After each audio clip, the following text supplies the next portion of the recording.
নমস্কার। পত্রিকা থেকে কবিতা পাঠ এই পর্বে আজ নন্দন শারদ 1425 সংখ্যক পত্রিকাটি থেকে অক্টোবর নভেম্বর 2018, অনেক দিনের পুরনো, 7 বছরের পুরনো। সেখান থেকে আমি কয়েকটি কবিতা পড়ার চেষ্টা করব। পত্রিকাটি আমার আগে পড়া ছিল না, আমি পত্রিকাটি সংগ্রহ করেছি। এত পুরনো পত্রিকা, 7 বছরের পুরনো পত্রিকা, তাও ছোট পত্রিকা নয়, তো বাণিজ্যিক জগতের পত্রিকা সংগ্রহ করাটা একটু সৌভাগ্যের বিষয় যে আমি এটা সংগ্রহ করতে পেরেছি। তো এখান থেকে আমি কয়েকটি কবিতা পড়ব। ভালো মন্দ ওই পড়ার সময়ই বুঝতে পারবো, আর আমার ভালো মন্দ আপনারা বুঝতে পারবেন। জ্বরের ভিতরে, নীরেন্দ্রনাথ চক্রবর্তী। সদরের উঠোন পেরিয়ে দক্ষিণে তাকালে খোলা মাঠ, আর তাতে এখানে ওখানে সুটির সবুজ, নয়তো হলুদ রঙের সর্ষে ক্ষেত। চোখ জোড়ানো টুকরো টুকরো ছবি দেখে ভ্রম হয়, মনে হয় সবুজে হলুদে নকশা বুনে শীতকালের মাঠের উপরে কারা যেন যত্নভরে পেতে রেখে গিয়েছে একখানা রঙিন চাদর। আসলে দেখি না কিছু। 3 দিনের জ্বর, কাউকে পেরে ফেললে বুঝি এই রকমই হয়। ছেলেবেলাকার চেনা সব দৃশ্য ফের মাথার ভিতরে ভেসে উঠতে থাকে, আর তখনই সবার একটু যেন মন কেমন করে। 3 দিনের জ্বরে কবি যখন পড়ে আছেন, সেই অবস্থায় তিনি স্মরণ করছেন। এই যে ছবিটার কথা উনি বললেন, সেই ছবিটা তখনই তিনি দেখছিলেন না, ছেলেবেলায় দেখা ছবিটা তিনি স্মরণ করছিলেন। কোথাও ত্রাণ শিবিরও নেই, কৃষ্ণধর। সম্ভবত ভিডিওতে আজকে আমি কৃষ্ণধরের কবিতা প্রথম পড়ব। প্রতিদিনই আশায় আশায় থাকা, এই বুঝি দরজায় টোকা পড়বে, এসে বলবে দরজা খোলো। ঘরের মানুষজনের শরীর পাথরের মতো ঠান্ডা, কারো মুখে রা নেই। শেষ ট্রেনটিও ক্লান্ত স্বরে সিটি দিয়ে চলে যায়। কীট পতঙ্গেরও কোথাও না কোথাও আশ্রয় থাকে, শুধু মানুষই মানুষের ভয়ে ঘর ছাড়া। মাথা গুঁজবার ঠাঁইটুকু লণ্ডভণ্ড করে দিয়ে গেছে, কোথাও ত্রাণ শিবির খোলার জায়গাও রাখেনি। এসব দৃশ্যের সাক্ষী শুধু বোবা গাছপালা, মাটিতে পা ডুবিয়ে ওরা দাঁড়িয়ে থাকে। নীরব বৃক্ষসভায় ওরাও শাখা প্রশাখা ছড়িয়ে বাতাসের সঙ্গে ভাগ করে নেয় তাদের দুঃখ। মানুষ আর কত সইবে, ওদেরও বুক কাঁপে। শেষ দৃশ্যে আরও কত কি দেখতে হয় এ কথা ভেবে।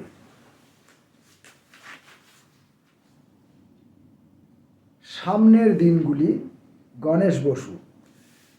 মরচে পড়া ছুরিটা ইতিহাসের, এখনো ফেলে দীর্ঘশ্বাস খাবার টেবিলেই বিস্ফোরিত বোমারি স্প্লিন্টারের।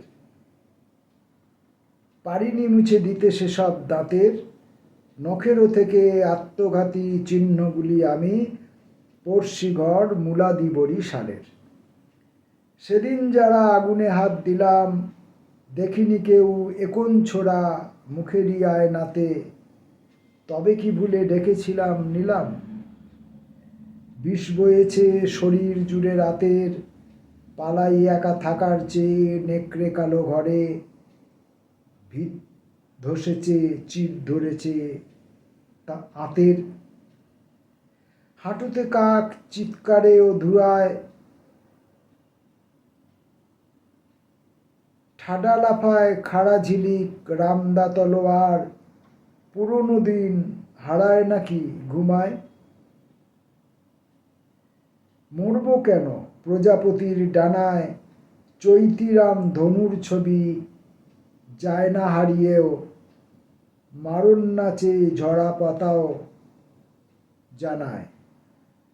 রাস্তা কাটা ছুরিটা ভুলে আবার, স্বপ্ন নিয়ে 5টি তারা 5টি আঙুলের, আলোর পাখি নতুন করে পাবার।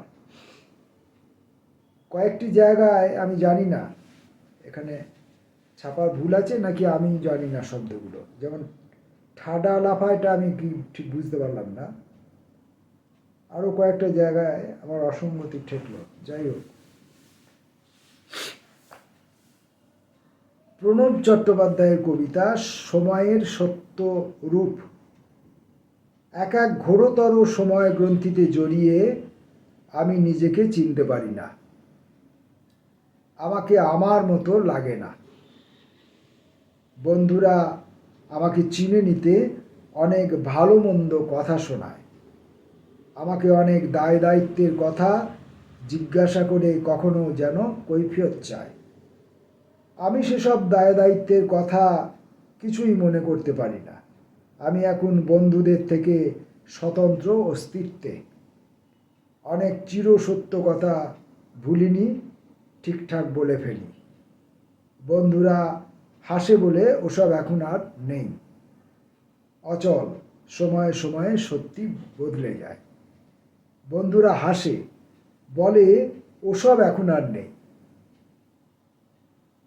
অচল, সময়ে সময়ে সত্যি বদলে যায়।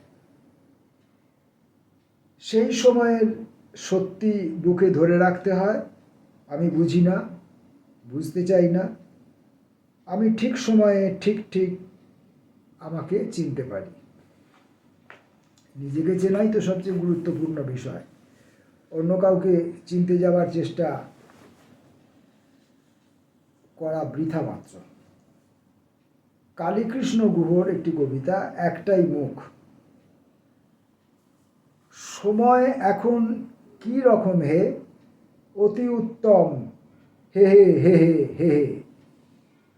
সারাটা শহর সারা দেশ জুড়ে একটাই মুখ, গভীর অসুখ যেন ছড়িয়েছে মাঝখানে বসে, শুধু একজন ছড়া কাটছেন, বড়া ভাজছেন, সকলেই চুপ।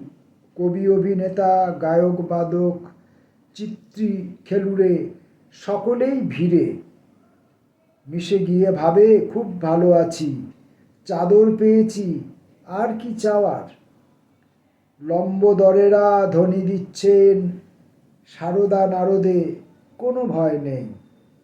ভীত সকলেই একটাই মুখ, সারা দেশ জুড়ে টাঙানো রয়েছে ছড়া কাটবার আর কথা নিয়ে কর্কশ্বরে বড়া ভাজবার। চলছে কি ঠিক, হিহি হিহি হিহি। কালীকৃষ্ণ গুহ সাধারণত এই ধরনের কবিতা লেখেন না, তবে এই যে সময়ের কথা নিয়ে, বর্তমান সময়ের রাজনীতির প্রসঙ্গ নিয়ে তিনি যে স্পষ্ট উচ্চারণ করেছেন সেটা এক রকমের। তাও বর্তমান সময়, হ্যাঁ বর্তমান সময়। আছি, আজ আছি, পবিত্র মুখোপাধ্যায়। আছি, আসি, দেখো বানভাসী, নিঃসেরা আজ। কোন দিকে যায় মন্থর পায় কপালের ভাঁজ, দুর্ভাবনার গভীর চিহ্ন দোকান বধির। দুপার ভাসছে থই থই জলে, অথই গভীর। দোচালা ঘরের দেয়াল ভেঙেছে খা খা জলরাশি, আমার স্বদেশ যেন মরুদেশ হলে বানভাসী। বাঁচার ইচ্ছে অনিচ্ছে সে তো বড় কথা নয়, প্রকৃতি কখনো শান্ত কখনো ঘটায় প্রলয়। কেউ তা জানে না, শুধু জানে তারা যাদের পাঁচিল কংক্রিটে গাঁথা, জানেন বিধাতা দরজায় খিল, এটে সানন্দে নির্ভাবনায় ঘুমোচ্ছে যারা, রাত ভোর চোখে ঘুম নেই কারা দিচ্ছে পাহারা। দুমুঠো ভাতের জন্যেই যারা ধরেছে কান্না, স্বপ্নেও তারা ভাবেনি কি করে হীরাও পান্না পেতে হয়, পেলে কি হবে তা নিয়ে কি তাদের কাজ, কিভাবে চলবে আজকে দিনটা ভাবছে সে আজ। ভাসিয়ে নৌকো মাঝ সমুদ্রে হয় দিশেহারা, এদিকে বৃষ্টি বন্যা ভাঙনে ডুবে যায় পাড়া, বেঁচে থেকে মরা জীবনের পাশে কে দাঁড়াবে আর, পথ খুঁজে খুঁজে ছুটছে নিজের মতন যে যার, কেউ খুঁজে পায় পায় না যে বলে তবে আসি, তবে ভাই আসি। দৃষ্টি মাতাল নদী যে তখন বড় বানভাসী।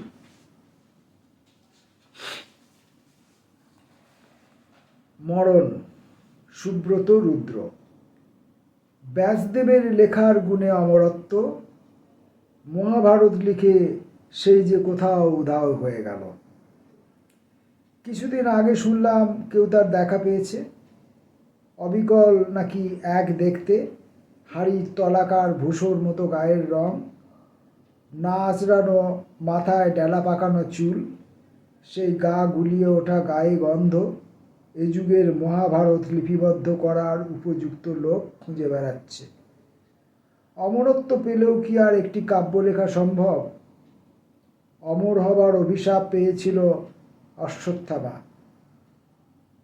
মরার জন্যে ছটফট করেও মরতে পারে না, মরণ আর ইচ্ছে মতো রইল না। হনুমান চেয়েছিল পৃথিবী থেকে মানুষের কাছে রামগান শুনতে, সীতা আশীর্বাদ করে তাকে চিরকাল থাকো। অমর হয়ে বেচারি হনুমানের আজ কি অবস্থা, রাম নামে ভয় ধরে গেছে। দেবতারা অমৃত খেয়ে অমর হয়ে থাক, মানুষের স্বাভাবিক মরে যাওয়াতেই শান্তি। 100 বার 100 বার। কবিকে স্যালুট। ভারতীয় রেল, প্রভাত মিশ্র। আবার চোখের সামনে খসে পড়ল তারা আজ সন্ধেবেলা। মহা নিম গাছ থেকে ডেকে উঠছে ঘরে ফেরা পাখি, করুণ আর্ত ছিল স্বর। গ্রাম থেকে ফিরছিলাম 14ই মে 2018।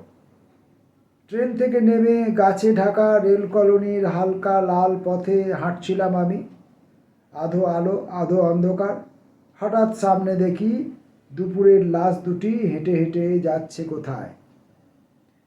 ডেকে উঠছে ঘরে ফেরা পাখি, করুণ আর্ত ছিল স্বর। এরা কি শুনেছে আজ জীবন্ত বন্দুকের আদিম চিৎকার? আশেপাশে গ্রামে খসে পড়ল তারা দূরে, কোন এক জন্মান্ধ জনশূন্য গ্রামে এ দৃশ্য শুনেছি দেখিনি জীবনে। দুপুরের লাশ দুটি হাঁটছে সামনে, হয়তোবা তারার সন্ধানে। আমাকে চেতনা দিল তীব্র বাঁশির শব্দে গণতান্ত্রিক ভারতীয় রেল। দুই দিক থেকে এসে এক মুহূর্তে বসে দুই দিকে গেল পুনর্বার।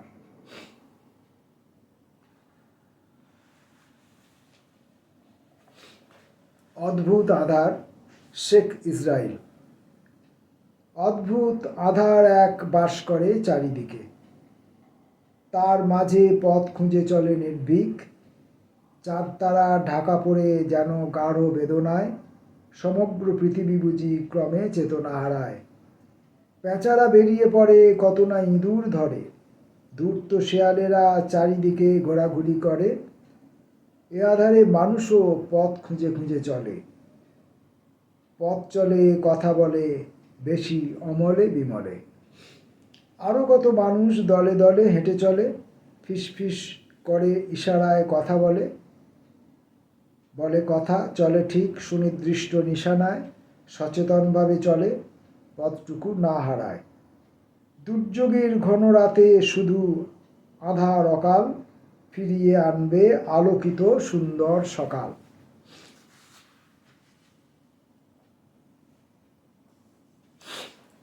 জয়নাল আবেদীন টান।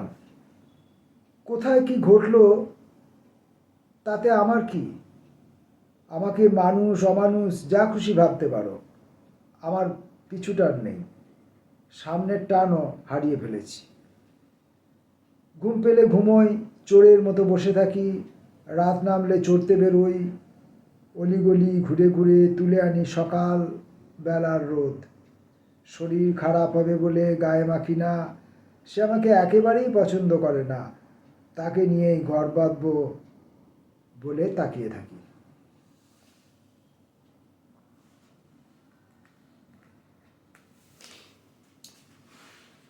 পত্রিকা থেকে কবিতা পাঠ আজকের মতো এখানেই শেষ করছি।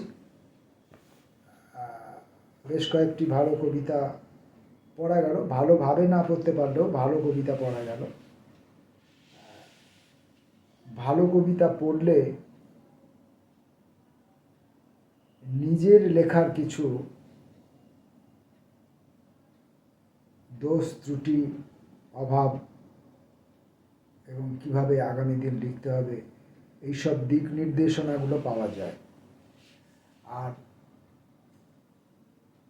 আমাকে যারা দূর থেকে চিনতেন কিন্তু সাক্ষাৎ পরিচয় ছিল না, ব্যক্তিগতভাবে আমাকে যারা চিনতেন না, তাদের কাছে আমার অন্যান্য কিছু অযোগ্যতাকে তুলে ধরা যায়। যারা এগুলো শুনবেন তারা বুঝতেই পারবেন যে অযোগ্যতাও জন্যেও একটা মানুষ